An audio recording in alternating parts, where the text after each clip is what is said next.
have to, but then the thing is, I eat them so fast because I haven't had them like in a month and a half, and then they're gone. Because have you ever bought the baked chips like in the like the big the regular size bag, not the single size, but like the family size? Yeah, that bag is 75% air. Absolutely is. The big chips are worse than any of them. Like there's no chips in that bag. You're right. You buy 5 bags, are gone in like 3 days because there's no chips in those things. There's no chips. You are right. It's a big bag with about twice as many chips as a single serving. It's ridiculous. Yeah. Then that's so bag, like, dude, I just crushed the whole bag of chips in 2 days. I'm like, well, there wasn't hardly anything in here. So I tell myself every afternoon. We buy this particular kind of rye bread, Schwabel's Jewish rye with the caraway seeds. Okay, literally. It is so challenging to come by. Whenever we see it in stock, we clear the shelf. It goes into the freezer, like literally. But why can we not get this? Put it on the shelf. Right? So I found it's these veggie. So the veggie straws, like the veggie straws. Okay. I've only had it one time during the marathon. The Perlmutters gave them to us on the Animal Kingdom parking lot. That would make sense. But they have veggie puffs now.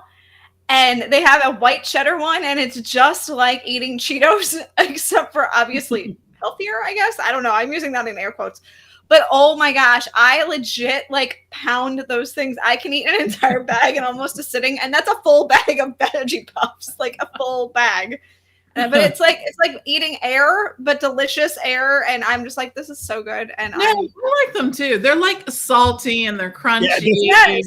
That's what Scott and I said. We're like, because when we hate those that day, we're like, those are the greatest things we've ever eaten. I know. And the puffs are so much better. We needed salt. They really weren't probably that good, but we were just so hungry because mile 14 of a marathon, we're like, oh, dude, I could crush a bag of those veggie straws. Oh, my gosh. But the puffs, the white cheddar ones are just like Cheetos, the puffy Cheetos. And it's those low calorie? I mean, like hardly any calories. You can have like 38 for like 130 calories. Which is not bad. And I would probably eat about 38 times the entire 3,800 like 38 is like a bowl full, you know what I mean? Like you don't feel like, how sometimes you get like something that's like 100 calorie pack and you're like, I had like 4 crackers, like of course that was 100 calories. I know, seriously, I know. How could it have been more than that? This thing isn't low fat, it's just you only got 1 bite, like your Big Mac's low calorie if I only get like you only get a bite. Yeah, exactly. Yeah. No, with the veggie straws, you actually feel like you're having something. That and Skinny Pop, like yeah. I used to crush some Skinny Pop back in the day. I haven't had that in a while, but that was one of my go-tos. That and Rice Krispie treats. So good. Rice Krispie treats. I ate a lot of those. Yes, so good, so good. You have to have something salty, just right. Dang, now that I talked about those stupid veggie puffs, I want them, and they're downstairs, and I can get mad if I go eat them while I'm doing this, so dang it. Veggie puffs. Okay, hello to Jennifer, Jeff, Lisa, and Corwin of Amber. I know that Lisa is actually at karate right now. She's watching us from karate. Nice. Just emailed with her about her building request. Karate. So you see her in the parks. Hope she's in a good mood. She doesn't give you a little right there. I know. There's a few people in the parks that sometimes I feel like I would like I bet you today there might have been a couple of karate chops around the theme parks today. It looked yeah. Yeah, definitely. There'll be some more right before fireworks. Yes, of course. There'll be a little I've been here for 3 hours. I'm a purple belt. Why are we doing cha-cha-cha? Oh my gosh. I've never never had like a I never 1, took 2 cha-cha-cha 3 4 cha-cha-cha. All right, yes. What number are we on? We're giving dance lessons. We are. It's fantastic. I keep telling Steve I want to do that. He said it's always have. So do you guys have signs like okay, so like at our highway exit signs, I promise we're gonna start in like 2 minutes. Like there's signs for like salsa lessons, like all over the place, like salsa lessons question, and there's a phone number, like at Mid-Rivers Mall Drive where you get off. Interesting. Like just like a printing out of something. Yeah, just like a homemade sign. Like if you want to take salsa. That seems shady. That's real shady. I don't know who's giving them, but there's always signs around here. Yeah, I would say no. We have like an Arthur Murray. I always ask Pam, like, Pam, you want to take some lessons? Learn how to dance. It'll be kind of fun. Like burn a few calories, have a new trick. we have an actual Arthur Murray dance studio where we would be taking it. We wouldn't just be snagging a piece of paper off the side of the road. Well, that's probably safer, but I bet the story would be better though if you go to the one here. Yeah, hopefully. I would just be afraid you'd get kidnapped or something. If you live to tell it, that's the whole trick. I mean, Right. You may be a good dancer because you're gonna be dancing your butt all the way like to the police. You know, you can get across the river. You know, before they get. Yeah, you. that seems sketch. I'm just gonna say. Yeah, that's 100% sketch. I agree with that. All right, here we go. Kids, don't do this. Yes, exactly. Don't listen to roadside signs at the corner of 94 and Mid-Rivers Mall Drive. Okay, here we and I can tell you Jennifer's here in the live chat. She's probably seeing him too. There's up at Technology Drive. It's up there by the QT. I'm just telling you, it's there all the time. Okay, here we go. Welcome to episode 2042 of the Be Our Guest Walt Disney World Trip Planning Podcast. I'm your host, Mike Rallman from BeOurGuestPodcast.com and one of the senior agents over at the Magic for Less Travel. Happy Wednesday to you. Hope you are having a great week. And I know many of you had a shorter week. It's actually, you're thinking it's Tuesday. No, it's Wednesday. You just had Monday off. Some of you, some of us didn't, but that's one of those weeks where, you know, we don't know what day it is. So we're just getting you through this week, pushing you to the weekend, and good news for a lot of folks, because in our podcast community, we have a few, actually more than a few folks that tend to put on these kind of bright green shirts and short shorts and sneakers. And this weekend, tutus. I know, tutus sometimes, exactly, and like to get out there and just walk really fast and even run great distances through castles and, under spaceship Earths and stuff like that. And I know a lot of folks are going to be migrating down south, so safe travels to all the Be Our Guest Podcast lizards. May all your miles have a tailwind, and may all the memories be magical, because Run Disney always promises every mile is magic. That is a lie. That's I can true. tell you mile 22 on Marathon Sunday is never magical, but I never call them on it. But if I'm thinking about, Better Business Bureau kind of thing, some years I get a little fired up, but we'll see. But think about that for now. Let's get the ladies introduced and let's answer your listener questions, because that's why you're here. Joining me today from Atlanta, Georgia. She hangs out over at themouseforless.com. We have Ricky. Ricky, happy Wednesday. Happy Wednesday. And all I can say is Toothsome Shake 1, Car 0. So that's Did I not kill it though with the GIF game and the message thread that we had going on today? You did. I appreciated that. Yeah. So I have a very nice mess to clean up out of the seat of my car after we've done with the podcast today. So I'm off to go get a wet vac thing. So whoops. I said, first of all, why are you sitting in a car seat? And second, I would the Toothsome Shakes are so good.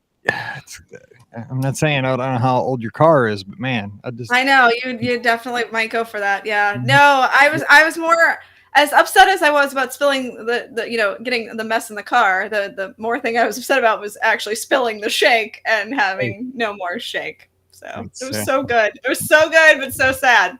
It was a shake that had some kind of a dessert on top of the shake, like yes, a cupcake or something on top. It had a cookie, but Brian ate the cookie. Okay, so that's the problem. I mean, that's the problem with the 2020s at this point, is that you can't just have a shake. Everybody forgot what their 6th grade science teachers like me taught them about center of gravity. You've changed the center of gravity on shakes at this point, and they throw a big donut on the top. Right. The center of gravity is all screwed up, and the universe is like laughing at you, and your shake ends up in your chair. Your shake definitely ends up in your car. You fight the universe, man. That's what you do. No, I tried to fight the universe and lost. So good advice. All right. Also joining us from up in Pittsburgh, Pennsylvania, the co-owner of the Magic for Less Travel, Pam Forrester. Pam, do you notice I'm sporting the classic? The classic, yes. Yes, this is the vintage right here. I pulled it out of there. It is, yes. In years ahead, people will be very envious of that, right? That you have one of the classic ones. Yeah. This will be up in the TA Hall of Fame someday. I know, because we had updated our logo last year. Last year we updated it, right? Yeah. I really do. I like the old logo. It's very classic to me, but I like the new logo too. It's whatever. Mike, I think you should get a little bit of money back from Run Disney. Let them know that from mile 20 on, not so magical. I mean, even mile 7 and 8, I'm not a big fan of sometimes. 11 can be sketchy. Some years. Okay. And Ricky needs to quit putting food in weird places. I'm just saying. Hey, at least it wasn't in a bag this time. It probably should have been in a bag. It would have at least spilled inside the bag. Do you not have a cup holder in your car? Okay, so you know the Toothsome Shakes, they're a little bit bigger than my cup holder. So it was sitting on the console and it fell. Wow. Yeah, that was sad. Well, the pillow knocked it over because we brought the pillow over for the dog to sit on. It was a whole thing. So okay. So yeah, that's interesting. Your dog's Big not mess. perfect. All right, well, hey, how about we get to some listener questions? Let's I get to love the it. Do first it. one from Ashley in the live chat. We've had this one a few times, and I don't think we have an answer, but we can discuss it. Any thoughts on when annual pass sales will resume? I'm still kind of surprised because if I had a guess, and again, I know nothing, Disney does not care. You know, I have a good time talking with all the cast members daily. They're my friends that I talk to when nobody else is home. When I speak to them daily, hourly sometimes. I was like, hey, Mike. But they don't give me any inside information. They're just like, Mike, how can I help you? And I talk to them about what I need done. But they don't go like, guess what, Mike? Here's what we're thinking. It's not like a big huddle. Like, we're not like a big football team. Like, hey, what do you think about annual pass sales resuming? I'm like, that'd be great because I'm going down in April with my family. But I thought it might happen after the holidays. I thought they're kind of getting, through the surge and the big crowds, and then it might happen in January. We're obviously past that. Spring break's coming up. I don't know, Pam, at this point, who knows what Disney's thinking, right? I don't know. Yeah, I wonder if they're going to reimagine this program or not.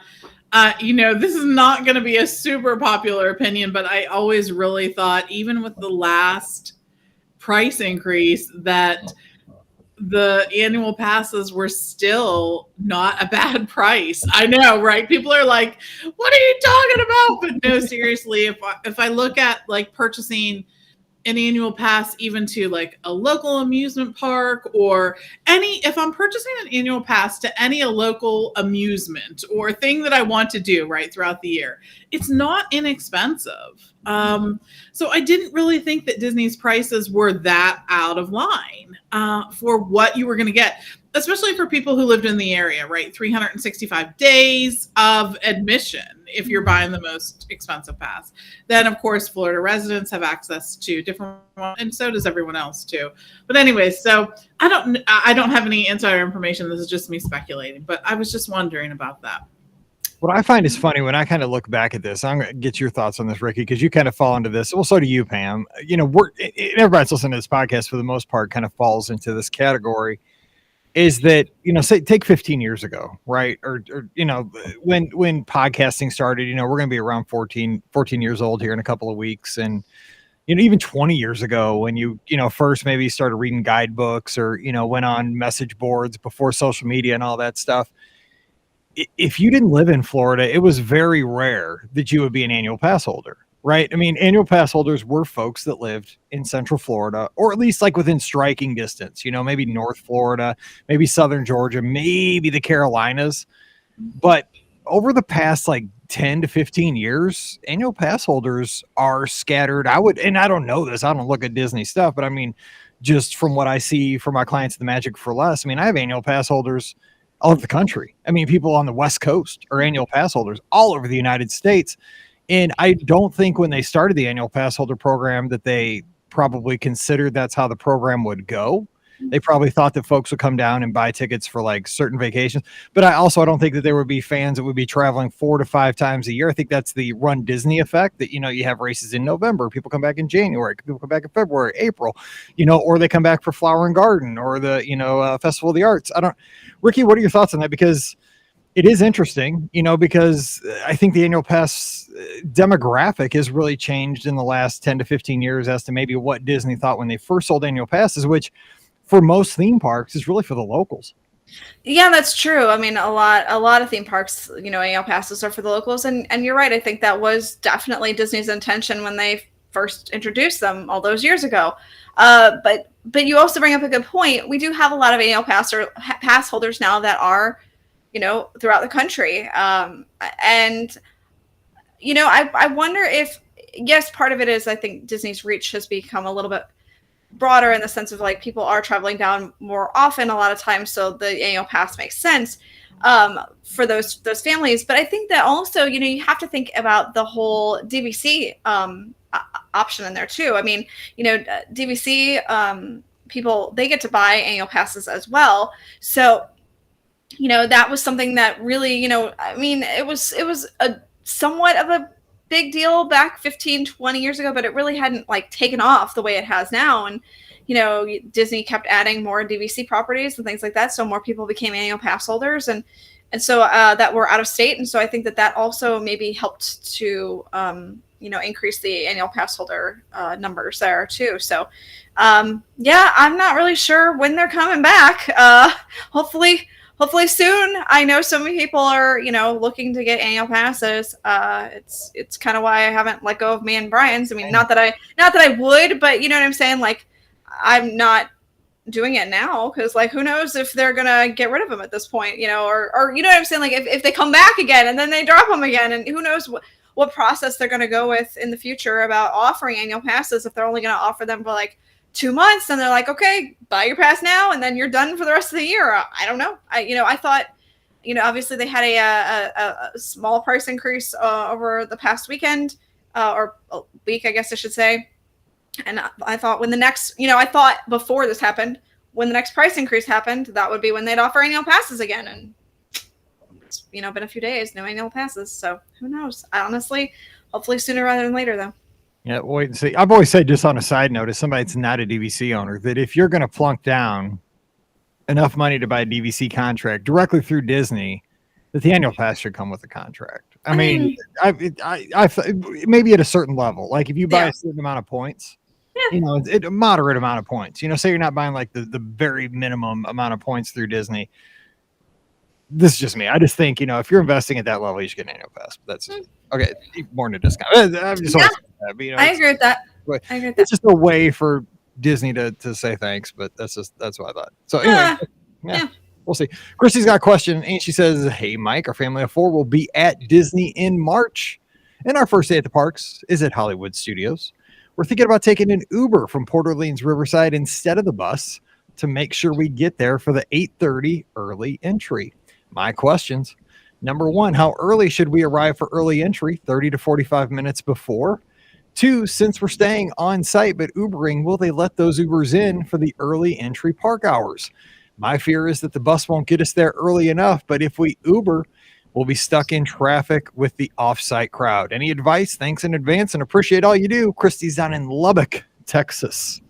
I believe where Texas Tech is. Okay, so here's what, because I went to Hollywood Studios for early entry over marathon weekend. Now I was at Pop Century, so I took the Skyliner over. I was in line for Rise at 8:17, so that meant I was at the park by probably well before 8. And I want to say it started at 8:30. Yeah, it did. So I would try to be like at the touch points at like 7:45. That would give you that. Here's the deal. I would take the bus. Yes. But I would be on the first bus if you're this paranoid about it. Like I would be out there. The buses start running, they say 90 minutes before park opening. So you walk that back 8:30, 7:30. The bus is going to start running at around 7 o'clock over to the park. I'd be out at that bus stop at about 7 o'clock and go from there. I mean, Pam, Ricky, anything you would do differently? Because they might not let an Uber in for early park entry. I mean, that might be a concern. I don't know. That was my thought, that they may hold people back a little bit later. Actually, I think I've read, that they have been not necessarily letting people into the park or into the parking lot as early as they would be letting buses in for people staying on property, just because there's a mix of people staying on property and off property and who are trying to park. So I would absolutely say take the bus. I think that's the best choice in planning. I agree. I do. We haven't had trouble getting to the early park entry using Disney transportation. I feel like it's the safest. I mean, you can always have a one-off where there's a situation that impacts that, but I don't know that you would be any better off with Uber either. So no. All right. Jennifer had a question from down the road here in O'Fallon, Missouri, in the Westplex. She says, when All-Star Sports reopens, and it's actually, I think it's here next month, I think at the end of the month, will it have been fully renovated? I believe my room in December 2019 was one of the first there to be renovated, but can't find if they will be finished before reopening. I think they are going to be all finished. I haven't gotten a D-mail from Disney about this, but we usually do, like when the resort reopens with what's happened. But I think Pam, did I not hear that they are refurbishing those rooms? I thought they were too. I thought that they were going to be done too, but I just we have not, I don't think, gotten official word on that. But yeah, I love that Disney has taken the approach to taking that design that they put in at first at Pop Century, right, with the table bed and all of that, and they've really rolled it out to all the other value resorts, so you can get that same experience there. And the reason why I like it so much is because we find that guests find that space so much more functional than the traditional room design, especially in a value resort, because let's face it, those rooms are a little smaller, right? But when they did stuff like, first of all, when they added the refrigerator, remember way back when the value resorts didn't have a refrigerator? Yes. Fridge swap back in the day, where right? Yes. The oldest like form of community, like message board. Yes. Like you picked it up from a family before you, and you left it. And there was all kinds of crap in the box, like forks, right? And cups. I know.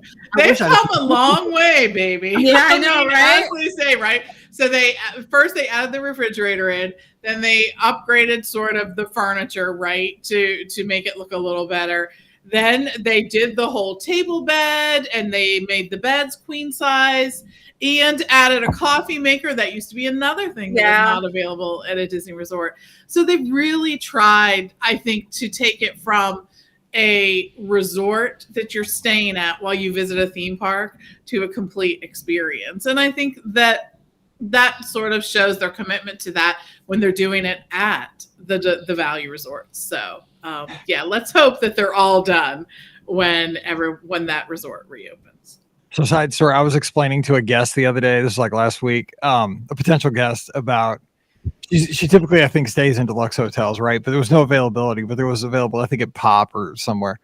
And I was talking to her about the table bed, and she's like, it's a what? And so I'm trying to email, like, I sent her a picture, but I was trying to explain like what a table bed is, like over email. It was, I mean, this thing it could have been a comedy routine. Cause I'm like, okay, so it's a bed, but like it's a table during the day if you wanted to. Right. Push it into the wall and then it becomes a bed. She's like, well, if you push it into the wall, how's it a bed? I'm like, well, no. Then I got all confused. I'm like, well, if you push it into the wall, how is it a bed? Like, I know you got to pull it from the wall. I know. I was like second guessing myself. I was like, I know it's a bed too, because I've seen both. Like I've slept on the sucker.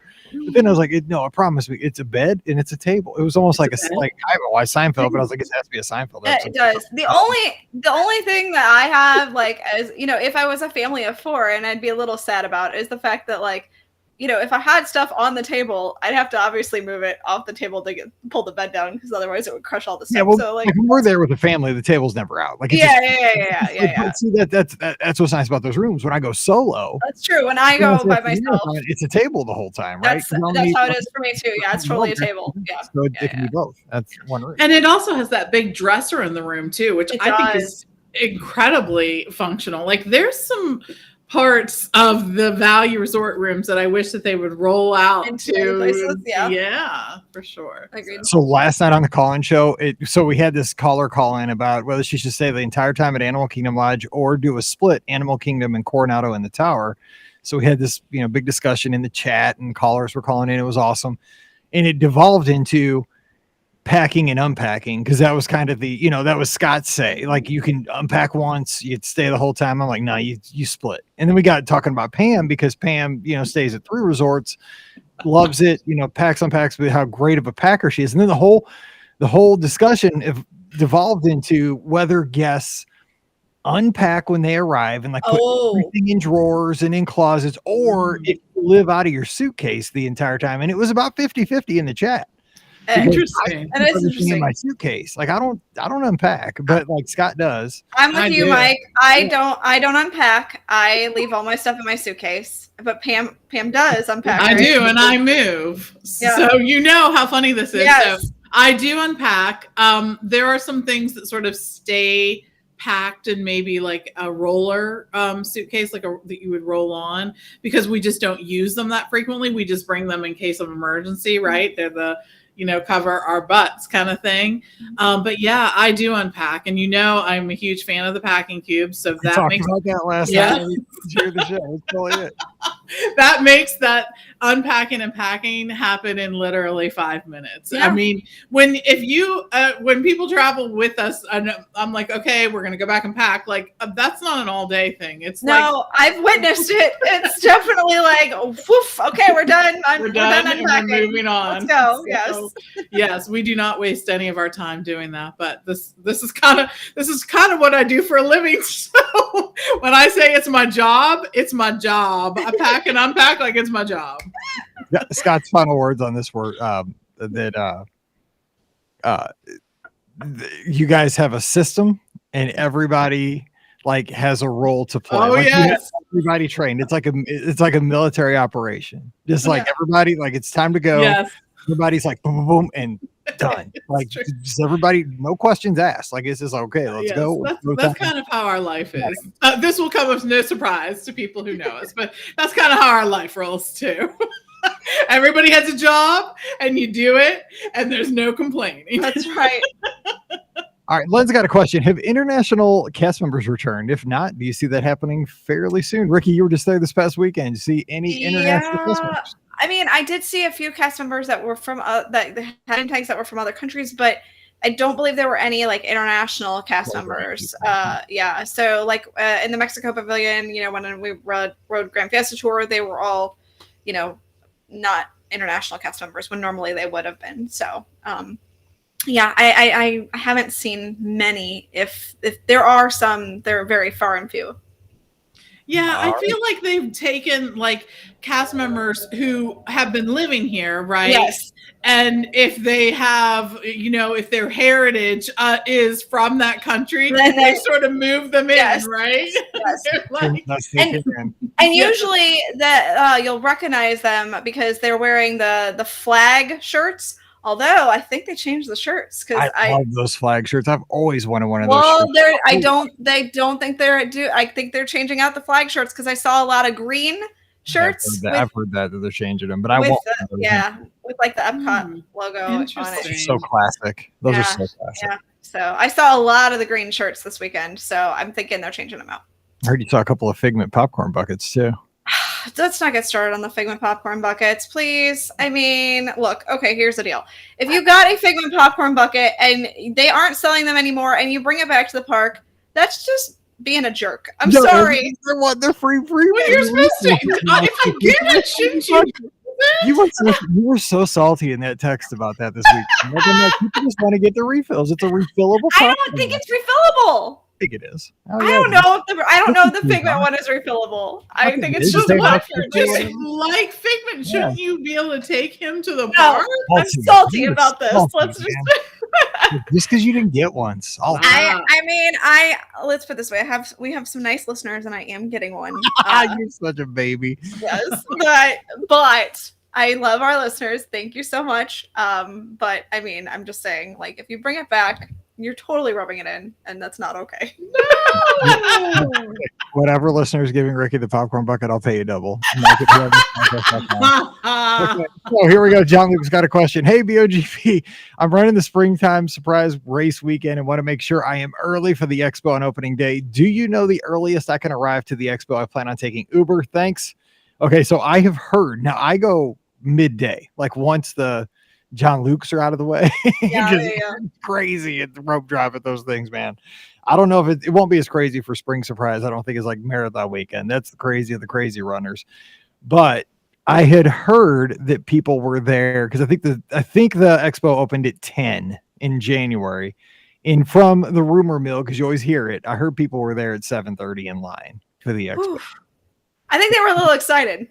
I mean, they can. The only thing they're going to do is churn you away in the Uber, which I don't know where you would go at that point if you're in an Uber and they don't let you in. Yeah. You could be like, how about you can drop me off and then you can pick me right back up and take me off. Yeah. Oh. Yeah. But I heard people were in line at like 7:30 or 8. So, but I mean, if you're in that first thing, you're going to it's not going to sell out like immediately. If you're in that first few, 1,000, you're going to be fine. but it's crazy. It is. All right. Curtis has a question. It says WW table service question. Hey, Mike and the BOGP crew. I was just listening to today's podcast and I heard you name 50s Primetime as one of your top 3 experiences at Hollywood Studios. Was that Ricky? Was it me? Or it might have been Pam. No, I think it was me. Look at that. You can't remember your I don't remember anymore. Yeah. But you're going to Friday. We're going to do some version of that. We talked about that Sunday night. He says, you commented that just getting a milkshake and a burger because you go there for the atmosphere, not just for the food. Oh, wait.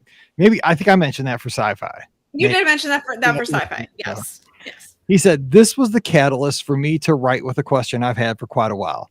What is, in quotes, Disney etiquette for visiting table service restaurants for the atmosphere? Is it okay for my family and I to make a reservation at a table service restaurant and only order some drinks and apps to share so we can enjoy the atmosphere? Or is that breaking an unwritten rule by Walt Disney World guidelines? With the thought of finally getting to the parks after 2 years of COVID travel restrictions, we'd have to eat 5 to 6 meals a day to visit all the restaurants we want to eat at. And I was curious if it might be possible to make those reservations and share some smaller plates so we can enjoy a few different restaurants each day, or is that a big no-no? Thanks for all the great Disney advice and discussions, Curtis. So Pam, where do you fall on this? Just going into, snack. I have interesting. What do you say? Yeah, I think it's a good discussion to have. So first of all, there aren't really Disney rules to prohibit things like this. So keep that in mind. The one thing you're going to want to note, though, is if it's a prefixed or an all you care to enjoy kind of situation, you're going to pay the same price if you have drinks and apps if you had the whole meal. Just ask Mike. He experienced that one time at Garden Grill. I don't remember that day, to be honest. I was 2 whiskers from death that day. All you ate was a tater tot, I think, and you still got charged full price. Well, yeah, and you do. I almost died that day, but yeah, keep laughing. Okay. Yeah. It's true, though. I think the thing that will be challenging is, first of all, there's a lot of table service restaurants that have a lounge area that is connected to it. And that may be a great way to do that because the lounge is going to be the perfect place. They're going to be expecting that, whatnot. I will say this as the mom of a girl who used to be a server, right? It is challenging for your server because they're counting on that money for the tip money, right? Mm-hmm. For your table to be the one that is only going to get apps and drinks. If it's like a big full-sized sit-down restaurant, right? I'm not saying that you can't do it because I always said to Hannah, it's one of those situations where everything comes out in the wash, right? You have to go into it with that kind of attitude. But if you're working like at GECO and most people are coming in and sitting down and you're coming in and have drinks and apps, I think that maybe just consider a little padding on the tip and then that will be the way to go with that. But there absolutely is not a rule that you can't go and do that. So that is the way to approach it. And Brian and I do this a lot of times. We'll go and we'll get... And we do that here, and we did it at both Disney and Universal this past weekend. We'll split like an appetizer, an entree, and a dessert, so that way we can kind of get a little bit of everything, and not feel like stuffed by the time we leave too. So we'll do that. But yeah, I agree with you. Like if we do that, we tip very generously because we know like, hey, we're only getting one entree or one whatever, and so.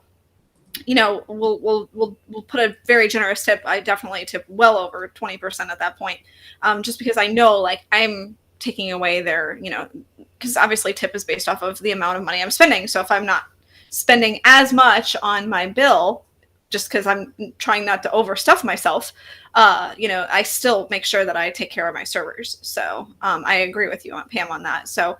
But you're right. Disney has no rule on if you just go and order, drinks and, appetizers and get dessert or whatever, just like I said, be cognizant of your server and take care of them. That's the best thing I can say.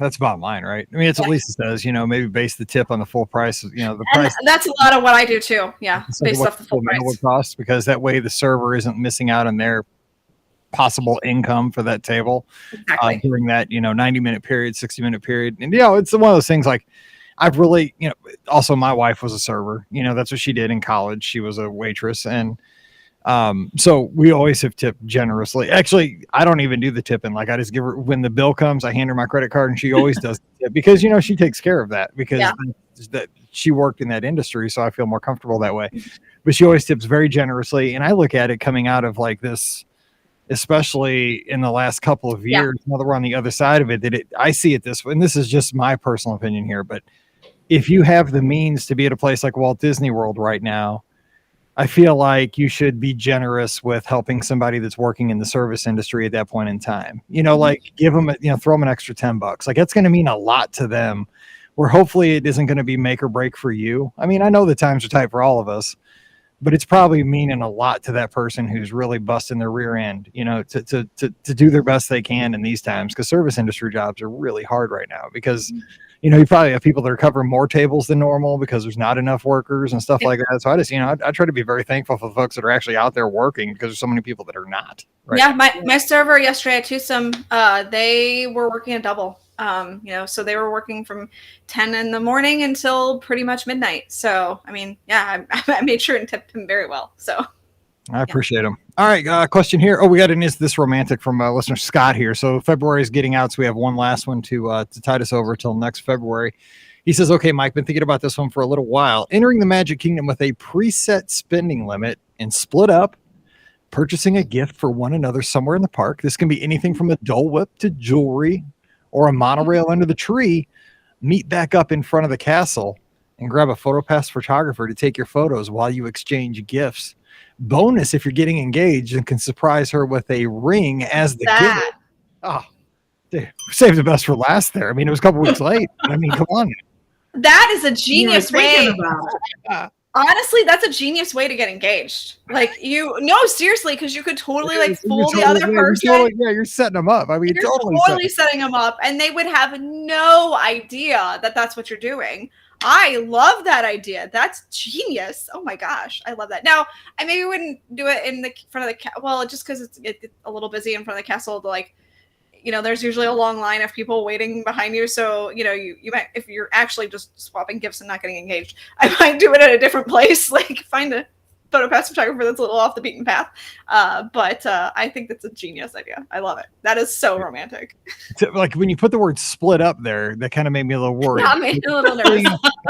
Together. Yeah. So it's that takes the cake there, Scott. Very good. Very good. Making us look bad.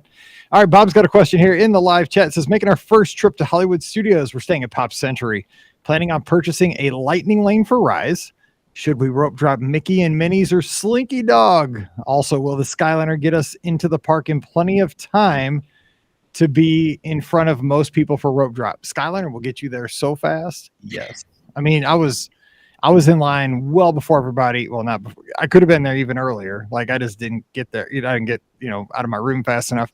But yeah, Skyliner will get you from Pop Century to the studios like lickety split. You'll make that transfer at Caribbean Beach, and you're there. It's awesome. But so again, here's that debate. I mean, okay, so he doesn't have to worry about Rise. He's going to pay for the individual lightning lane. So do you Slinky Dog it or do you Mickey and Minnie's it? I'm going Slinky Dog. Hold on. What are you doing, Pam? A Slinky Dog. The lines for Slinky Dog have been more than the ones for Mickey and Minnie most of the time. So longer lines there. So yeah, I'm going to do Slinky Dog. Ricky? Slinky. Same. I agree with Pam. Lines for Slinky seem to be much longer. So I would rather wait in line later for Mickey and Minnie's. So. Right. And Mickey and Minnie's, a majority of the lines inside. That's, yeah. I mean, a lot of it. I've waited outside, though, in the heat. Yeah, I have too. But once you get to like the pro tip, you're back in air conditioning. Pro tip, have an umbrella with you in the middle of the summer and pop that sucker up. With the umbrella. I will take Ricky Poppins all day. I just pop that sucker up in the middle of that line because it is brutal sometimes. So just heads up. All right, Mary. Okay. Yeah. All right, we'll go with that. All right, let's see here. We have a question from Vanessa. Hey, longtime podcast listener, first time question. Ask her. We're headed on our first kid-free trip to Walt Disney World over President's Day weekend. Welcome back. Hypothetically, we haven't done that in a while. Wait, no, 2023 it says, I think, somewhere in the small. Okay, got it. Perfect. Perfect. While I made a couple of dining reservations, Toledo via Napoli, Steakhouse 71, we want to take advantage of some lounges. My question is this: would you recommend lounges for a couple that does not drink alcohol? We appreciate good food, but would probably only order water or a soda.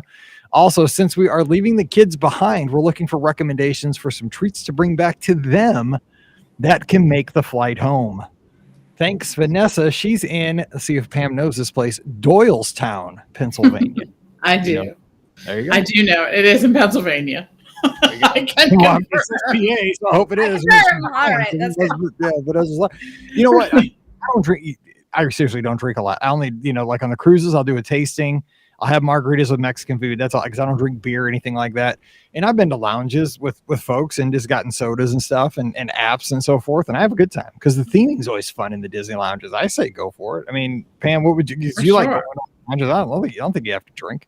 No, you don't. They have all different kinds of, I mean, and a lot of times it's a great overflow from their regular restaurant, especially if it's a, lounge that's connected to the restaurant. So yeah, absolutely feel free to go and drink what you want to drink. But yes, and hi to the Doylestown folks. It's actually on the other side of the state. It is probably long. It's probably 5-6 hours away from me. I mean, that's how big PA is. I say that sometimes, but yeah, it's big. So this question, actually, I'm gonna have to start because it's actually, it's like the first part's a Pam part and the second part is a Ricky part because it's about bringing stuff home from Walt Disney World. Now, apparently a toothsome milkshake is not something to bring home. No. Car seat. Learn that one the hard way. Yeah, exactly. Flying home. I will say though, I have brought, here's the thing, you cannot find these anymore. I used to always bring home cake pops, like in a little clear. I don't think they make them anymore. I don't think they do either. I don't know what's up with, they were everywhere. Everywhere. 5 years ago, you couldn't couldn't shake a stick at a cake pop. Couldn't find a cake. They're everywhere. Also, I've brought back that mini cookie. Yes. Remember that had the hot lava inside, the hot chocolate? Oh, yes. I brought those home in plastic cases those too. But it's kind of, I mean, you can bring them home and whoever gets them at home appreciates it, right? Because they're good. But you got to carry it onto the plane and you got to sit there and look at it on your tray on the plane. You got to try not to eat it. I brought home popcorn buckets, like refillable popcorn buckets, but then that gets eaten up on the plane on the flight home. That doesn't make it. I don't know. What suggestions would you have to bring home to the kids? Rice Krispie treats is always like the easiest, most practical thing, right? That's the first thing that pops in my head. I mean, obviously I'm the queen of bringing things home in my purse. So I may or may not have brought home some snacks from Universal. There's a king cake whoopie pie that's sitting on my counter. Oh, that sounds so good. Is there a baby in it? Yes, there is a chocolate baby in it. No joke. It's chocolate, so it should be okay. And I have some Voodoo Donuts sitting on my counter as well. But yeah, I made my snack stops at Universal this time because Universal has their tribute store, and the tribute store from Mardi Gras just has a ton of fantastic treats. So I made that my bring home treats this time. But does it have the wax machines? Yes. They do. What are the figures? Oh, I didn't look at which ones they were. I did see a wax machine in the Legacy store at Universal though, and that one did too. Is King Kong, which is fantastic. But yeah, they did have at least one of the wax figure things inside the Legacy store. Inside the Mardi Gras store, but I didn't look to see which one it was. I saw somebody making one, but I didn't, look hard enough because I was like, I know, cool. I didn't want to be that creeper being like, "What you making?" But as far as like things that I bring home, I mean, right now the confectionery, they have a lot. I mean, pretty much just about everything you can bring home. I mean, they have the giant Mickey cookies. I bring those home all the time. They're thick. Like they're very thick. They're not going to break. Knock somebody out with those things. Exactly. Yes. They have these they're kind of like I think they call them pies, but they're not. They're like giant thick cookies that usually have like M&Ms on top of them or things like that. They started making, because M&M actually is the sponsor of the Main Street Confectionery now. So they're on the sign now. Yeah. So they have a lot of like different treats now, and I think that's probably why we're not seeing the cake pops anymore. They also have, I always grab like a marshmallow wand. They have, the Mickey Mouse shaped marshmallow wands. I grab those. Those are just a couple of things that I grab. Of course, I've been known to bring home actual whoopie pies from, Hollywood Studios. I've brought home, cupcakes. I've brought this is not advised. Of course, I have brought home No Way Jose's. Now that was not spilled in my car. That's not TSA approved. No. That's that's not TSA approved, but that was not spilled in my car. I will say I managed that one okay. But milkshake from Twosome definitely spilled in my car. And those bags of the graham crackers, the cookies, all that. That's easy to bring home, and it's got Chippendale on them and Goofy. And yes, that's and easy. The trail mix, the Chippendale trail mix is really good. They have one with M&Ms in it, and then my brother actually has gotten one with freeze-dried strawberries and white chocolate chips. No, that one is really good too. So that's another good choice. Here's the deal. We have 3 minutes left, and we have 3 questions in the live chat. We're going to get to all of them. Okay, so it's a speed round. Here we go. Tom's got a question. You can only choose one sit-down meal in Epcot. Where are you headed? I'm going Beer Garden. Ricky? Oh, Epcot. Garden Grill. For the speed round. Garden Grill. Pam, what about you? I'm gonna go Rose and Crown. Okay, good. Here we go. Lisa's got a question again at karate. She says, "Does the boardwalk have more than funnel cakes, mozzarella sticks, etc., like corn dogs and nachos? I want to make sure we have something substantial to eat." I wonder if she's talking about that stand, because I know that they have all the fried stuff, and I want to say that they do have corn dogs at that stand. I think they might. I'm almost positive, because they can make the corn dogs and the same thing they can make the funnel cakes. Right. Yeah. And also you have the Boardwalk Bakery right there too. Yes. So you can definitely get something from there. And there's the pizza window. Yes. Pizza window. Yes. Actually, people say that's pretty good. Yeah, the pizza's not bad there. I've never had it, so. Actually, people are saying it's pretty good. Yeah, and Tim's saying that too. Okay, last question here from Kevin. We have reservations. Date night will parents keep the kids at Topolino's next week at 6:20 p.m. and Citrico's at 8:20 p.m. staying at the Grand Floridian. Which would you keep?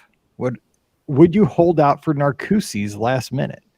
All right, Pam, we'll give this one to you. So they got a 6:20 Topolino's.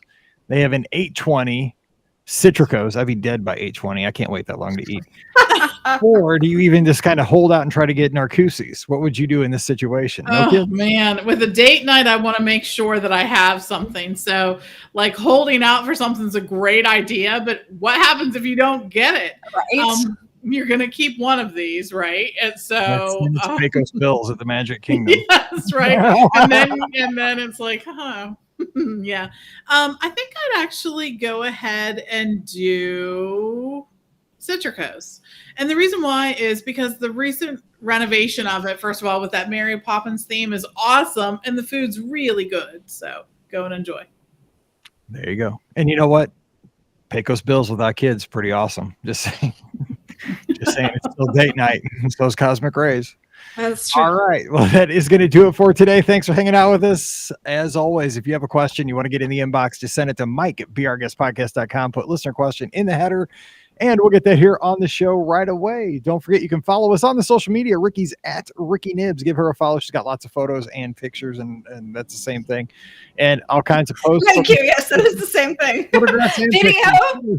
Video, pictures. And moving pictures. Yeah, moving pictures. On her Instagram, so check it out at Ricky Nibs on Twitter and Instagram. Pam is at TMFLT Pam. I'm at Be Our Guest Mike, and I would love a follow over there. Talk to you this week. And as always, today's show is brought to you by the Magic for Less Travel. We've been helping guests plan amazing Disney vacations all week. That's what we do all month, all year, for years and years, and it is a treat to do that. And we'd love to help you with your next trip, whether it is for next month, this summer, this fall. Pretty soon we'll be talking about 2023. Not yet. We're almost there. We're close, but that'll be soon. Hey, you want to sail with Disney Cruise Line? We can do that for 2023 for about half of the year through May of 2023. We can get you, there's some great sailings now out of San Diego. You want to sail to Alaska? That's pretty popular. You just book somebody to Alaska for the first time today. Whatever you're thinking, I'd love to help you out. So just drop by themagicforless.com today. Check out all the great trip planning tools. And while you're there, fill out that quote form, and we'll take care of you from there. I promise you, it'll be a great experience. Check them out today over at themagicforless.com. Please also use our Amazon affiliate link. Thanks to everybody who does that. It's over at beourguestpodcast.com/Amazon. And again, thank you to our patrons who make this show possible 3 to 4 times a week all around the world. Couldn't do it without you. And our patrons get Mike in the Midwest, a bonus show every week. So if you want to get in on that, come on over to patreon.com/Be Our Guest Podcast. Tomorrow, you get the replay of the live show from last Sunday night. We talk a lot about split stays. We talk a lot about whether you pack or unpack. We talk about Princess. Everybody's excited about running this weekend. I'm bummed because I'm not. Ugh. But it was a good show. It was a lot of fun. Great calls. So join us for that. And then on Friday, we're going to continue with what we did last Friday. But instead of going into all 4 Disney theme parks with our top 3 experiences, we're going to give our top 3 experiences at Disney Springs, at the Walt Disney World resorts, and then kind of a catch-all category of top 3 experiences at any dining location or outside of the theme parks, outside of the resorts, things like Run Disney, special things that happen around property. So stand by for that. We'll have that for you for the ride down to Princess if you're running, and maybe just to get to work on Friday or for your chores over the weekend. But until we get together again there, we'd love a rating and a review wherever you download the show. It's very much appreciated, and thanks to everybody who has done that already.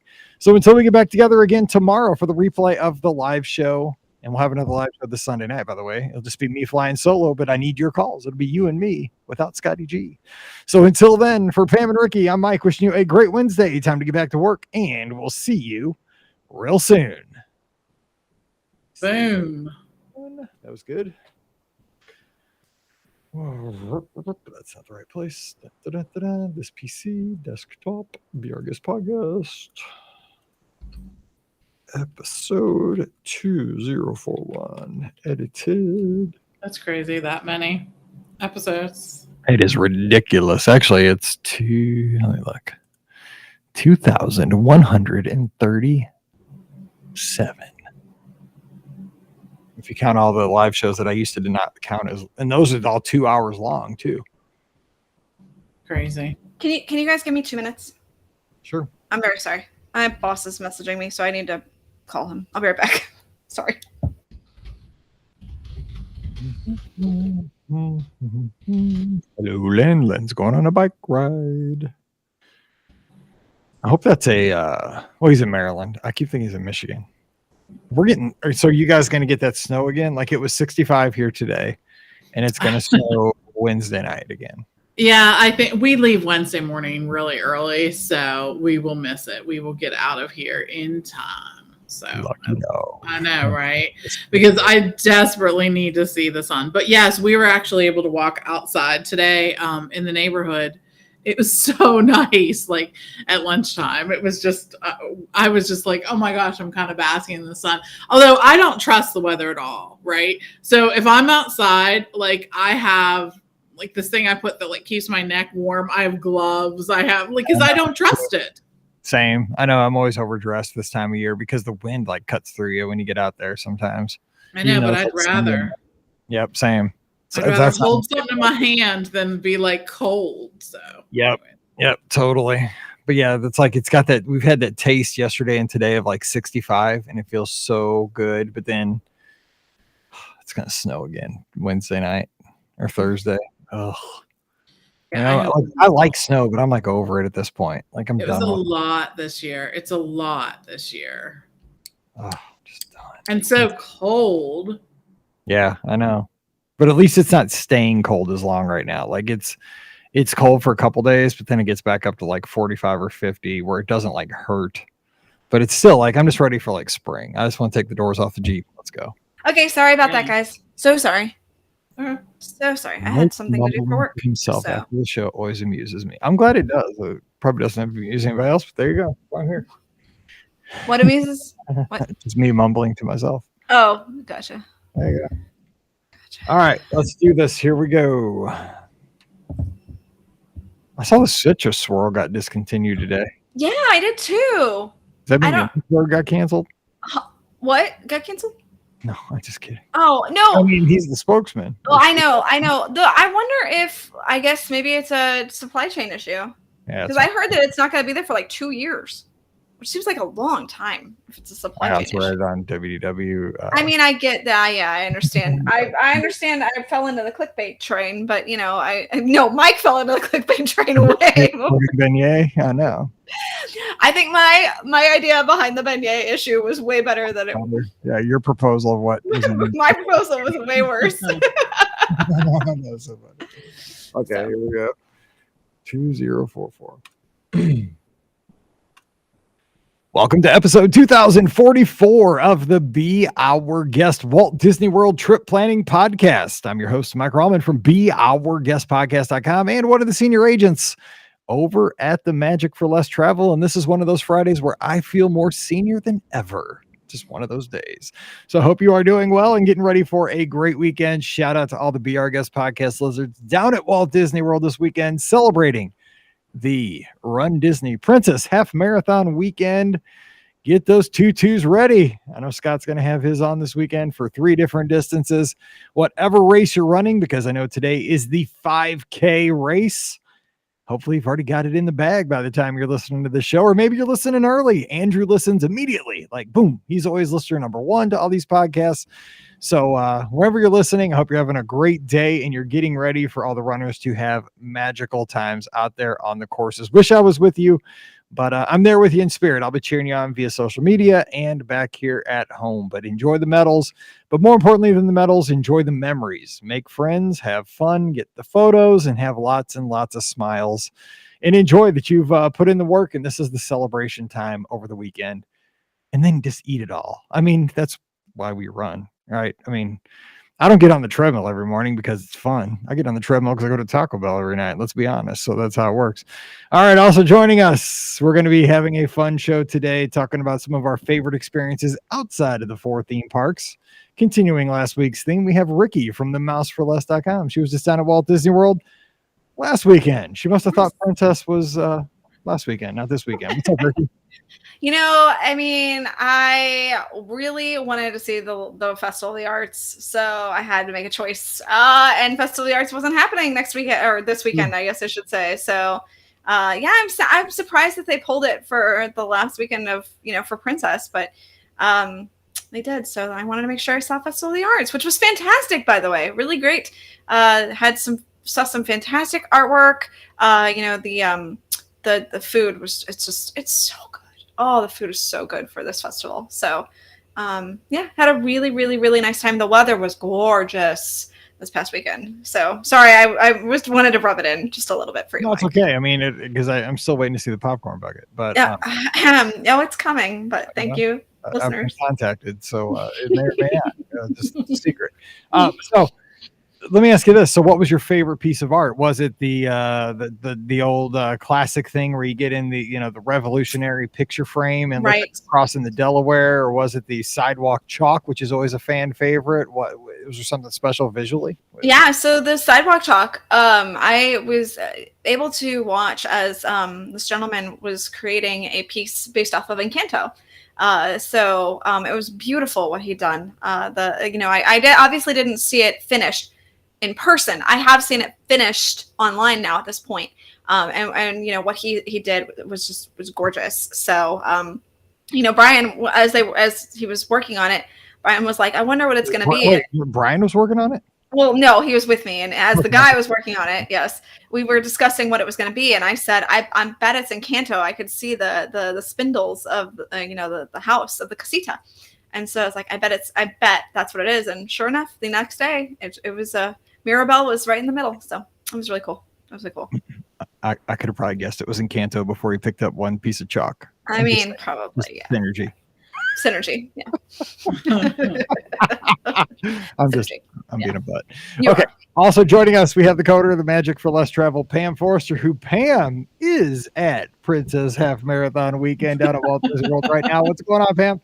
I'm in Orlando. I'm actually going back and forth. Will not be surprised, right? Between Universal and Walt Disney World. So, it's been a minute, as they say. So, I'm looking forward to it, though. Truly, I need to see the sun and see all my pals, Mickey, Minnie, and the gang, and check out what's going on down there right now. So, want to see and do it all. Actually, I've heard they've sent you down to solve this Major League Baseball negotiation stalemate. Like they're bringing in the hardball. Like we're getting this done by the weekend. Like they're bringing in Pam Forrester. We're gonna have baseball next week. We're getting this done. It's so funny because there's an issue going on in our neighborhood, and I was just talking to Steve about it. I know, right? And I was just talking with Steve about it, and I said, I feel like, I guess as you age, right, you see the value in approaching any situation like that as we're partners. We both have the same goals. We want to make things work, and let's figure out a way to do that. And instead of coming in hot, right? I know it's easy to come in hot.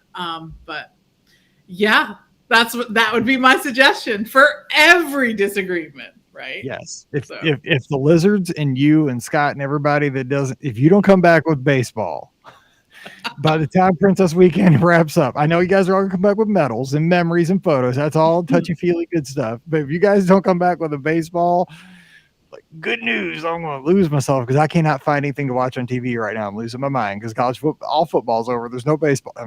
It's a bleak time for me. It's not good. So I need spring training on stat. Okay, so today, let's just get back to it. Okay, so. And Tammy says, go Braves. Yeah, so it'd be really sad if your team wins the world championship and yeah, no baseball the next year. That'd be totally my luck. I mean, so welcome to my world. That's how things usually fall for me. Anyway, so today we're going to kind of use the show from last Friday where we went into all 4 of the Walt Disney World theme parks and talked about 3 experiences that we would share with somebody that might be a first-time visitor or somebody that doesn't get the Disney fandom as deeply as we do to kind of sell them on that theme park. And it could have been a snack. It could have been a show. It could have been an attraction, a dining experience, what have you, a fireworks show. Anything was equal, so a Dole Whip was equal to a ride on Seven Dwarfs Mine Train at the Magic Kingdom. And we're going to do that today for Disney Springs. We're going to do that for the Walt Disney World resorts, and we're going to do that for the dining locations as a whole. So not a whole restaurant, but we're going to look for like specific things within the restaurants, like an experience that's specific to a restaurant setting. Or in that last category, you can throw in like something globally, like a Run Disney event or some other, hard ticket event, something like that. That's kind of outside of just a typical theme park experience. So that's where we're going to go with that. And then we'll share these on social media. Again, we had a great time on social media last week talking about our top 3 at Epcot. They went all over the place. But the funny thing is 92% of the results had Living with the Land mentioned. Nice. It was crazy. Everybody likes a little boat ride through hydroponic greenhouses. It's awesome. And you're right. That was on my list. So there you go. And Spaceship Earth did very well too, as it should, because of the beacons of light actually, I think really boosted it, which I think is great. Yes. Okay. So let's talk Disney Springs. So we don't talk about Disney Springs very much, and I'm kind of doing this for a selfish reason. I'll be staying at a Disney Springs hotel, not my choice, for cheerleading for the 3rd time, because I never get to pick the hotel because the cheer moms are in charge of this, and you never cross a cheer mom if you ever knew that. I just say, yes, ma'am, let's go wherever you want to stay. So I'm staying at a Holiday Inn, but it's good for the podcast because it gives us lots of content. So we'll be staying at the Holiday Inn at Disney Springs and seeing how that goes. So, Ricky, at Disney Springs, give us one experience that you really, really enjoy. Well, give us your top 3. What would your top 3 be at Disney Springs? Oh, okay. All right. Well, so the first one, I think, you've got to do something experiential. And so I think that the one of the coolest things I've done is actually the Aerophile hot air balloon. It's a really, really, really cool experience. You are luckily tethered, so you're not like going to fly away or anything like that. But the views that you get from this balloon are just top-notch, amazing, incredible, unbeatable. Let's put it that way. So I think that is going to be my number one thing that you have to do, like, to get kind of like that Disney experience, because like I said, you get to see all of Walt Disney World from there. So like the views are just ridiculously awesome. So that is going to be my number one choice. Good choice. I'm scared to death to ride that thing. It's one thing. It's one of the things I have not done at Walt Disney World, and I'm still kind of freaked out by it. It's so cool. Once you get up there, it's actually the thought of it is scarier than actually. It looks like it moves a ton when you watch. It does move, but you don't. Board breaks, you're going to end up in Europe. I mean, that's the whole thing. Like, that thing is going to go away. You're going to end up in either Europe or Africa. You're so attached. You are very attached. Very attached. Give us number 2. All right. So number 2, I think I'm sorry to say, Pam. I think I'm going to steal one of yours. I apologize ahead of time. I am going to say that you should probably go to the Polite Pig. I think that it is a fantastic restaurant. It is not Disney owned, and I understand that. Like, I get that. But I mean, the food there is so good. It is some of the best like barbecue I've had. And they have this like, it's kind of like a charcuterie board of meat, of like all the fixins that they have there. So like that is so good. Brian and I have shared that together. So I think that that's going to be my number 2. And then of course, I think you have to do some shopping. And so, I mean, you'd be remiss if you didn't go to World of Disney. I mean, I think everybody would probably have that on their list as something that you should do when you're at Disney Springs. It feels like it's cheating to actually take that one. But I mean, really, shopping around at the largest Disney store ever just seems like the most important thing to do if you're shopping at Disney Springs. I mean, that's the shop that you go to. I feel like if you're at Disney, you need to stop at the World of Disney for shopping. I would guess that's why over 50% of the people go to Disney Springs. Absolutely. Because of World of Disney, then everything else is kind of secondary. Yeah. I would say for not hardcore Disney fans, probably go there to shop and then maybe eat. Yes. Okay, yeah. Good list. All right, Pam. What about your 3 experiences at Disney Springs? What do you got? Okay, so first of all, the thing I am suggesting is that you try the amphicar right there at the boathouse. It's such a cool experience. There are really limited, places you could do this around the world. Get in a car and go float out in the water there. And I think it just gives you a really nice view of the Disney Springs area. They've made some huge improvements in this space over the past few years. I mean, it just feels like a completely different area. And I love it. I love to hear the music and see the lights at night and see all the cool things going on. They've added some great dining venues. And you also get that great view of Saratoga Springs, too, when you're in the amphicar. So stop by the boathouse and check out that.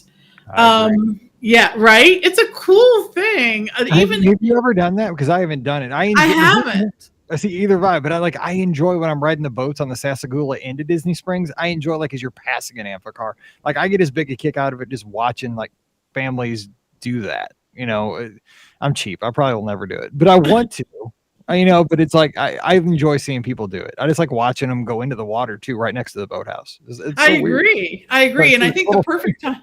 Yes, it's true. The perfect time to do the amphicar too is going to be at dusk, right? You want to do it at golden hour because you're going to get great photos there too. Another thing I'm going to recommend, right? Whether you have to virtual queue, stand in queue, whatever, get a cookie from Gideon's Bakery, right? You have got to. There are just so many great cookies there, and they're really sort of unique. And actually, I'm going to say not only get a cookie, but get one of the coffees because the peanut butter coffee, boom, so good. And another thing is their pieces of cake are fantastic too. So you can't go wrong no matter what you buy, but definitely stop by Gideon's. It's an Orlando place that moved to Disney Springs too. They still have their Orlando location, but they have a location there in Disney Springs. And I'm so glad they do because the cookies are definitely worth it for sure. I'm doing that in April because I'm down for cheer and I have nothing to kill but time. One of those nights. Yeah. And I am going to wait in line no matter what it takes because I'm still if you Google it, I am the last person on earth to ever not have a Gideon's cake. Wait, you really haven't eaten Gideon's? Dude, I've been there 4 times. The line has been incredibly long and you just we just don't have time to wait because I always go at night. And it's okay, I got to go to bed because I got to get up at 5 a.m. for a race. That's a point. Yeah. I am the guy. Me right here. Mike Rallman is the last person on earth, and I have a Gideon's cookie. So, well, yes, you'll correct that. You will, yes. And my last place that I'm having you go to is Chef Art Smith's Homecoming. It is just such a good dining location. We eat there almost every time, whether we sit at the bar or have reservations or go out in that little open air area that's out there. They have live music a lot of times. it's just a fun place. And whether you want to get the fried chicken, which is what so many people love to get there, I think their mac and cheese is great. I personally love greens, and I think theirs are fantastic. They have moonshine flights that our friend James made those new boards for, right? How cool are those? Yeah, those are so cool. They really are. Yeah. So stop there. It's just a good time, and good food and a good time. I don't think it gets much better than that. So those are good choices. Oh, again, dinner time. This is a rough time to do this podcast, especially right. Springs. All right, so my 3, and I had these written down, so there's one that overlapped, but it was a good choice, so I'll get to that in a second. My first one is an experience. It's something to do, because I think if you're down there with a family, like I'll be down there with Mallory and Pam for cheerleading, as we stay for, and we'll be having friends with us that are not, as into Disney as we are, but as we go down for cheerleading every year when our team qualifies for the summit. So we'll be looking for things to do outside of the theme parks, maybe one night. And that we're going to go over to Splitsville and bowl. Good choice. Because, you can bowl in your town, right? We have all kinds of bowling alleys. You have bowling alleys in your town, wherever you live. But Splitsville is just this upscale bowling alley where not only do you get to bowl, and just the bowling experience itself is very fun because it's kind of glow in the dark. The balls are even cooler looking. It's themed to it's kind of like a Central Florida theme on the walls. Yeah. And there's like maps of, attractions around Central Florida. It's a cool vibe. The shoes don't stink as bad probably as the ones back in your hometown. Everything's nicer. But on top of that, if you're a sports fan, you can catch all kinds of sports. There's a gajillion TVs. Was I there with either of you down there when we were watching the football game? We were down there recently. We were with Scotty and his family, and they're like, "Do you want to watch the game?" And we're like, we really don't care." It was the game where Brady went back to New England. It was the Bucks against New England on like a Sunday night, and like, "Do you want to watch a game?" We're like, we really don't care. We're just hungry. We want to eat. But they sat us at a table where like we weren't in front of the big screen, but there were like 9 TVs we could watch a game on anyway. So we watched the whole game anyway. Though. You can watch games. There's really good food. You don't think of a bowling alley as having, there's upscale food too, like really nice burgers. There's some seafood. There's, I think there's even sushi. There is, yes. And people like it. It's really good. So you can eat some good food. You can bowl it, and it's big. And you can eat, if you're somebody that still likes to eat outside, there's a little outside dining area. A lot of times there's somebody out there playing the guitar, kind of like a lounge singer. So it's kind of got the whole experience. So I'm putting Splitsville on my list. I like that. Yeah, I think it's good. I think it's something that not that many people think of, and you can usually get a reservation there, even sort of last minute. So yeah, for sure.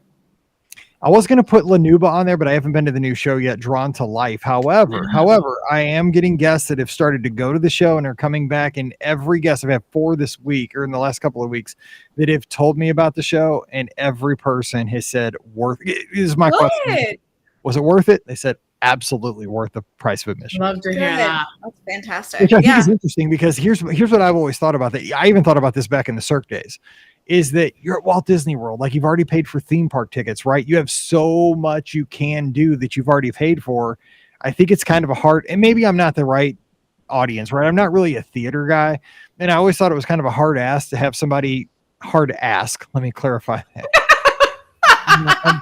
I think it is a hard ask to ask somebody to buy a ticket to a show like Cirque du Soleil in a place that is there's so much entertainment going on all around you. Like, if you were in a town where there's not a whole lot going on, yeah, Cirque would be a great draw. I don't know, Pam, how do you feel about that? Because I think everybody's liking it. And I think that it's so unique though, right? It's such a different type thing. So I think Walt Disney World really offers you some opportunities to take advantage of some things that may not be in your hometown, right? You may not be able to have a Cirque show in your backyard. I know that they're in a few cities across America, but this is your opportunity to do that. And I think you should take it. One of the fun things about vacation and travel in general is that you really get to experience things you don't have at home.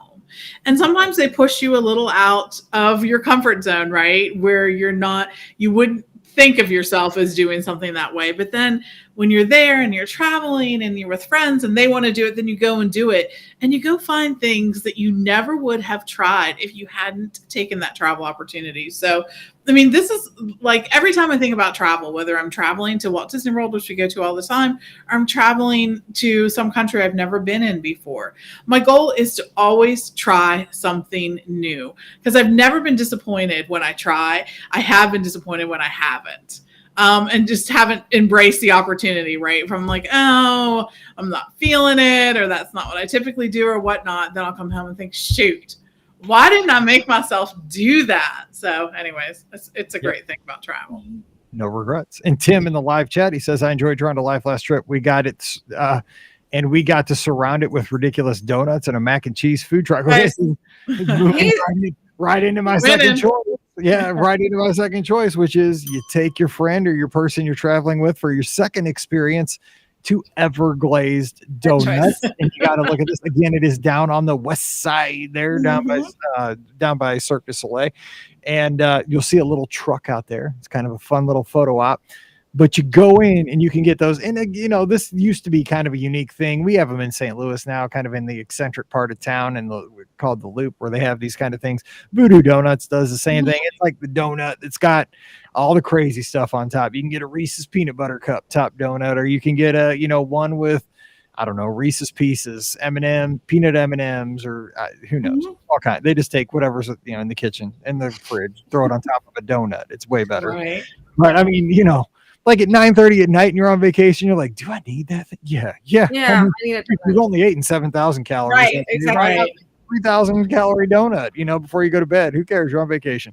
So yes, it's, you know what? And it's the Instagram society we live in. Like you go in, you get your donut, you walk out to the truck, you take your picture with the donut in front of the truck and smile. I'm on vacation. You're going to work tomorrow on Thursday.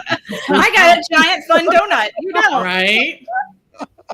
Exactly. Then you eat the donut and you regret it. You're like, exactly. Bad life choice. It was delicious life choice, but bad one. 100%. That's what vacation is 90% of the time. Okay, so that's what you do. You go to Everglazed Donut for your second experience. My third one was what overlapped with Ricky. It's Polite Pig. I just think probably the best counter service dining overall at Walt Disney World. I mean, it's got to be in the top 3. And the thing is, here's the deal. If you want to be frugal, the smells are free. Yes, they are. And they're super good. And the food's not that expensive. And it is outstanding. And plus, I don't drink beers, but I know that they have a ton of beers on tap. So you might enjoy that. But I, you know, Pam and I, my wife and I, twice, at Summit, we've just sat outside there.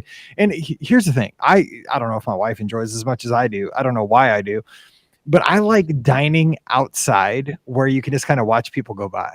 And you can do that at Disney Springs. You see in Disney Springs, man, you see all kinds of people. It's great people watching. It might be some of the best people watching ever because it's not a ticketed venue.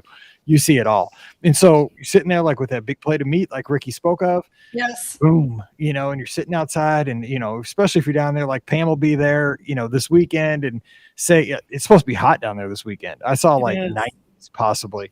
You know, back home where everybody's from in Pittsburgh, they're probably huddled up in, you know, stocking caps because it's 32 for a high in Pittsburgh, and you're sitting outside having just all these meats and breads and baked beans. I mean, God, life doesn't get any better than that, man. I'm just saying, it's good stuff. So there we go, Disney Springs. I got bowling at Splitsville, donuts at Everglazed, and Polite Pig for a meal outside people watching. All right, let's move to the resorts. To the resorts experiences that you can have at the resorts. And I'll start this one with Pam. All right, so Pam, what are some special like experiences overall you can have at the Walt Disney World resorts? What would you say? So first of all, I'm going to take one that's probably on everyone's list, but the pool you have to visit, Stormalong Bay at Yacht Club and Beach Club, period, end of story. It's just not that all Disney pools aren't great, because they are. There's so many, I think, very unique pools, and I think they're well thought out and just fun for adults, for kids, for everyone. But there's something really special about Stormalong Bay. It has its own lazy river. It has a few different hot tubs, and one is just for adults. They designate one that is for guests 18 and older, right? I know. Why most of the time when you go to the hot tub is it a bunch of little kids? I'm just saying. Yes, exactly. And they're little inevitably the little kids go under in the hot tub. Yes. And they're jumping in, and you're like, this is hot water. Why are you jumping in this? 120 degrees. Right? I have literally, in my best mom voice, when there aren't other moms around, been like, sweetheart, I don't think you should put your head under the water. That's not good. It's not good for you to do that. Oh, it no. truly is not. So, No. yeah, hot tub. But yeah, and it just, I think that pool has a lot of seating, right? There's ample seating, lots of different places that you can seat. There are characters that are there. I'm not going to say they're there every day, but a lot of times when you're there, the characters make an appearance. There are fun games. They always have volleyball, and they have all this stuff for the kids going on. It is such a huge, expansive pool that if you're staying there for a week, you can have like 3 or 4 different pool experiences. It's so big. You can be in the sand bottom area. If you have little kids, I think that's really appealing to them. But other parts of the pool have a sand bottom as well. You can spend time near that awesome slide, which actually goes sort of across the road between the beach club and the beach. So you're starting that way. I love the flying gypsy. Right? Yes. It really is just a good pool and absolutely worth staying at the Yacht and Beach Club just to experience it. So, and the day we got that upper deck, because we rope dropped the pool, you feel like you're king of the world. Just saying. We're not talking about the upper deck because that's a Forester secret, right? Oh, you did not hear that. No, I'm kidding. But yeah, lots of great places to seat there. So one of the other things I think that is a quintessential Disney resort and quintessential Disney is Trader Sam's at the Polynesian. Yes, good choice. I know, right? These ones where we know what we're talking about beforehand. we should practice beforehand. I know, right? Yeah. So this one is a bar. It's a lounge. It's an experience. It's almost an attraction. Yes. It's sort of like the Tiki Birds, and it's quintessential Disney Polynesian resort. I mean, what other resort even could host something like this other than the Polynesian? So it is a place where you can go and get drinks and apps. And depending on what you order, different things are going to happen throughout this lounge area. I don't want to give so much away. I mean, I know it's been open for a while, but when you open this certain drink and there's chanting that goes on, or a goddess that comes out who looks very familiar, by the way, may have been part of a Walt Disney World attraction at some point, but lots of different things happen based on what you do. And it's just a great place to grab a drink, to hang out, get out of the heat, and enjoy a lounge that is really themed like Disney does it. From the food to the drinks, you're going to find lots of different Disney themes and lots of little tongue-in-cheek kind of things. And it's just fun. It's like the Jungle Cruise. And the Tiki Birds got sort of wrapped up, and you made a lounge out of it, right? There's corny jokes galore. Yeah, with alcohol. With alcohol, right. And there's some really cool drinks, too. And don't forget about those cups. You can buy all these different themed cups, just depending on your drink. So I think that's a great one to do. I got my right here.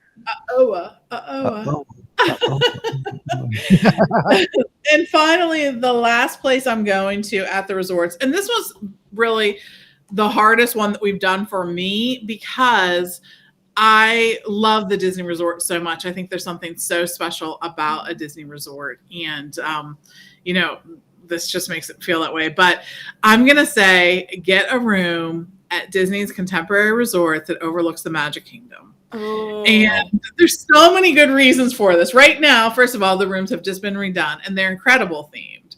So I think that in itself is reason enough to stay there.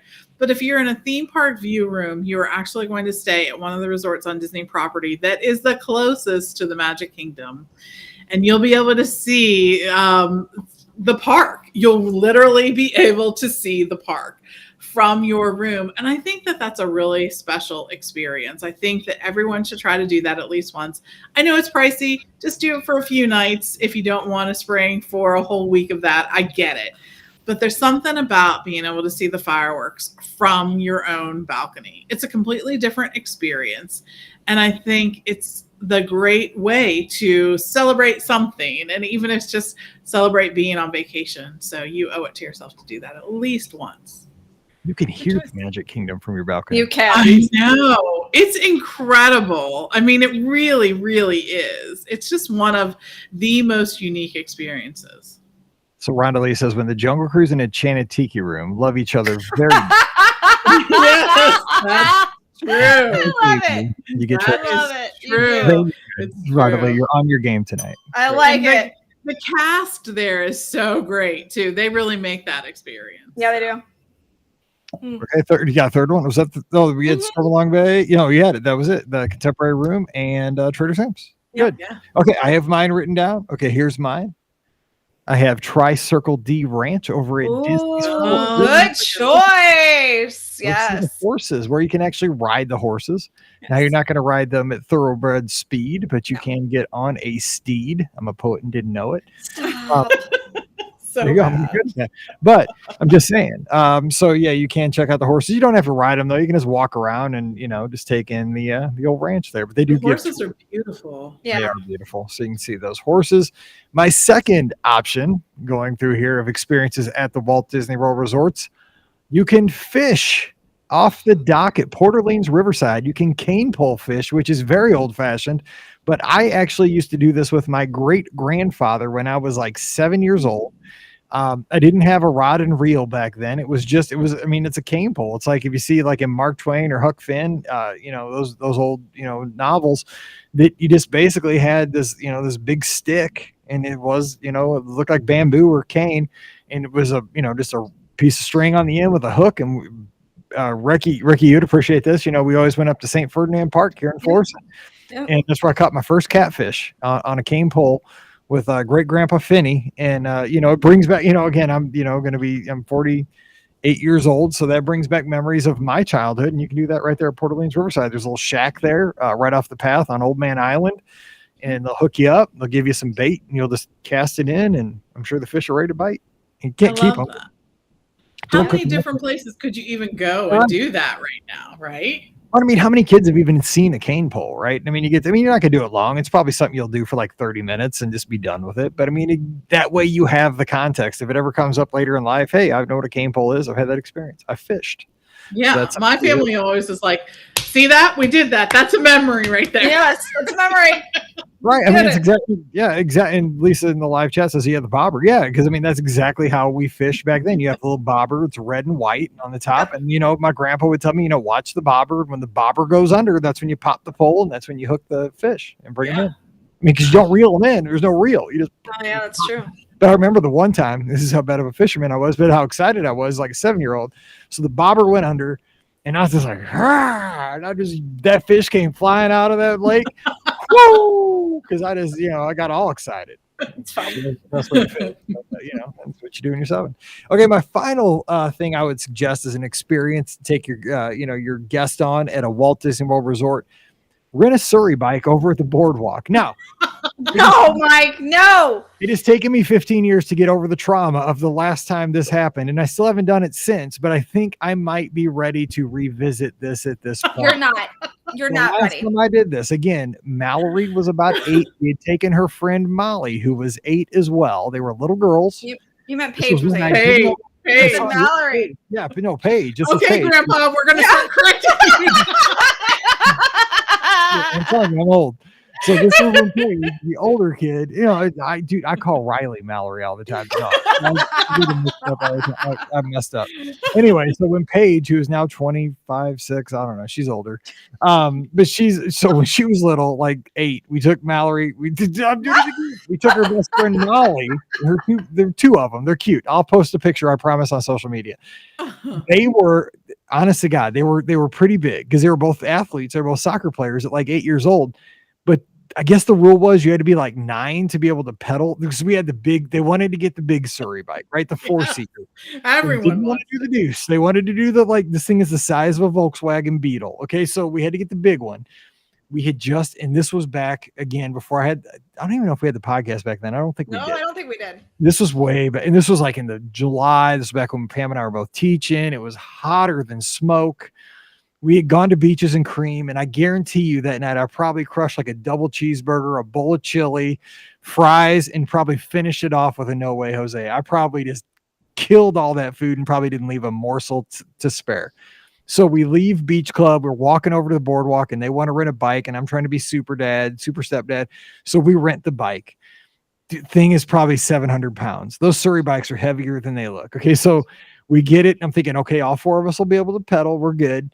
Nope. For some reason, they're too little or too young to be able to pedal. So they actually have to sit in the basket in the front. No. So we wedge these two girls that are like 8, almost 9, into the basket. I will post the picture. I'm not kidding.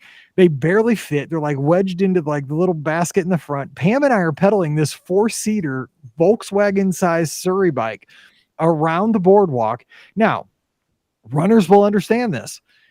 The boardwalk, beach club, yacht club loop is not flat. It is not flat at all. When you go to the two corners, there are hills by the Swan and the Dolphin, and also on the other end, there's a hill down by the beach club, by the International Gateway.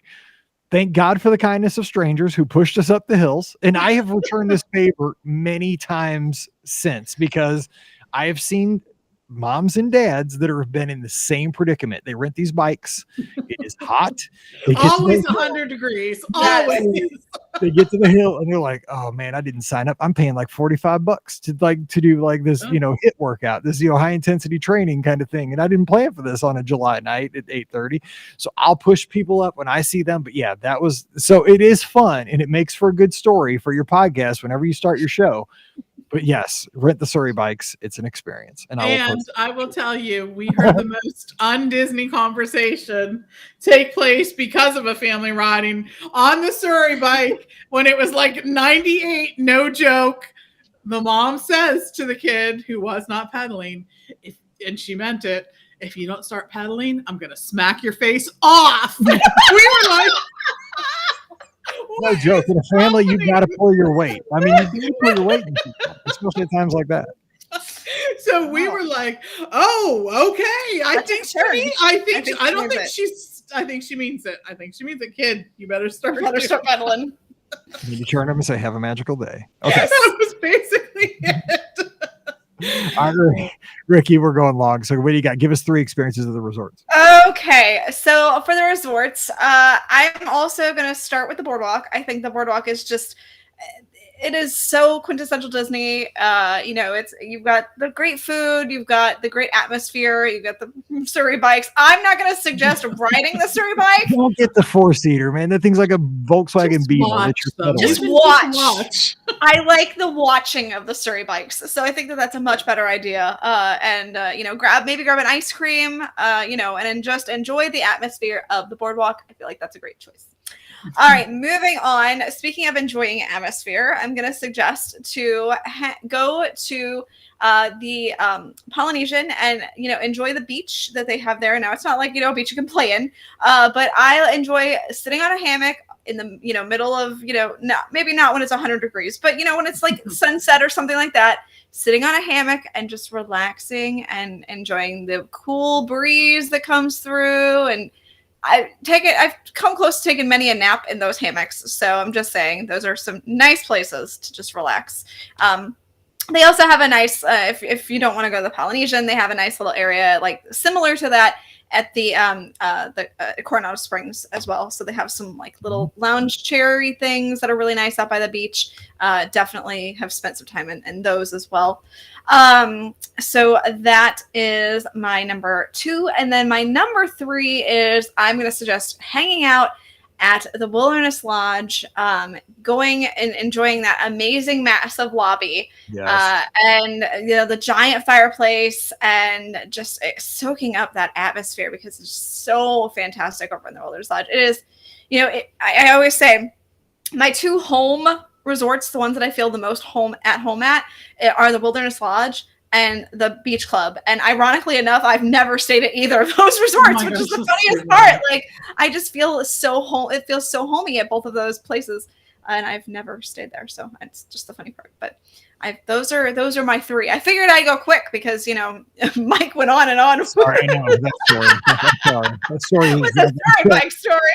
I'm still speaking with somebody at BetterHelp.com. I think you should. Yeah, I think you may have some issues there. Back, Pretty sure that I am in therapy over that. Yeah, definitely. Yeah. I will say though about Wilderness Lodge, I like the fireplace up on like the 4th or 5th level. That's a good. Stop giving away my secrets. I didn't say that one for a reason. Stop it. Okay. Last category is dining / catch-all. So any other thing or event or things that happen outside of the theme parks or the resorts. I have to lead off on this one. I will make mine kind of quick. My first one has to be a certain kind of person, but I have to send a shout out to a Run Disney race weekend, especially marathon weekend. It's special. I mean, if somebody likes to be very active and they're kind of competitive and there's somebody that wants to do that, it's different than your hometown race. So getting to go to the expo, getting to run and get the medals. The medals are super cool for anybody that's kind of even partially a Disney fan. It's kind of a gateway drug into the Run Disney thing. You like to collect those. You get all the merchandise at the expo. But also when you're out on the course, it's pretty amazing to see the kind of entertainment you get on course. And, the folks that are getting you ready at the start line and getting you in at the finish shoots.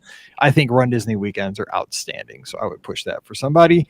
My second is very simple. It's a No Way Jose at Beaches and Cream. Nice. I mean, it's that good. Like, you got to get over there and have your favorite ice cream in the old fashioned diner. Scott says this and I agree with him. I did prefer Beaches and Cream in the old iteration when it was smaller because it felt more like the old ice cream fountain. But I understand why they made it bigger. I mean, there's a huge demand for it. They can get and it's still hard to get a reservation there. So, yeah. It is so loud in that place now, though. Like, I swear it's gotten 10 times louder in there because it's all mouth floor and it's crazy. But it's still good. The food's great. You can get chili dog. You can get hamburgers, whatever you want.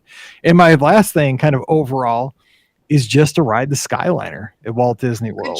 Good choice. Kind of when we went down, Pam had never been on the Skyliner. We were staying offsite at Disney Springs for the summit. This was a few years ago, right after the Skyliner opened.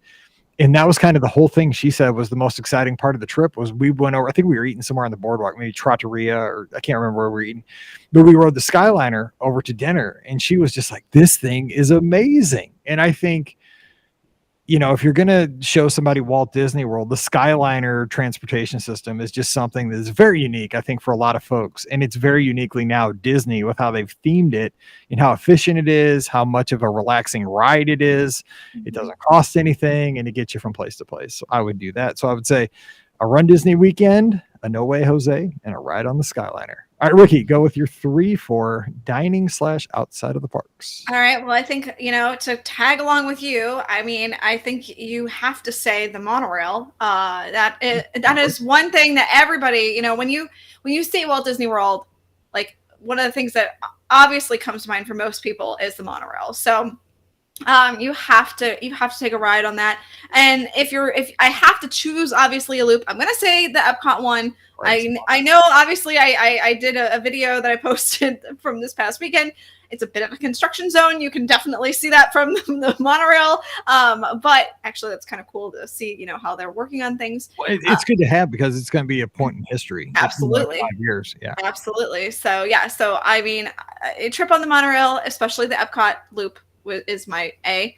My B is going to be going over to Sanaa and having a nice meal. I feel like, you got to go with the naan bread and the dips.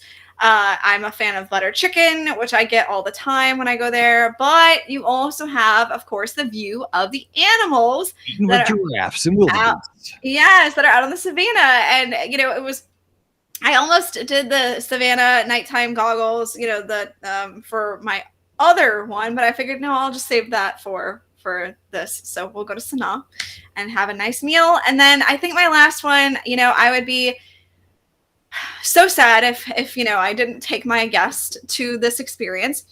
And that would be the Mickey's Not So Scary Halloween Party. So I think that is one of the most fantastic Disney things that they offer.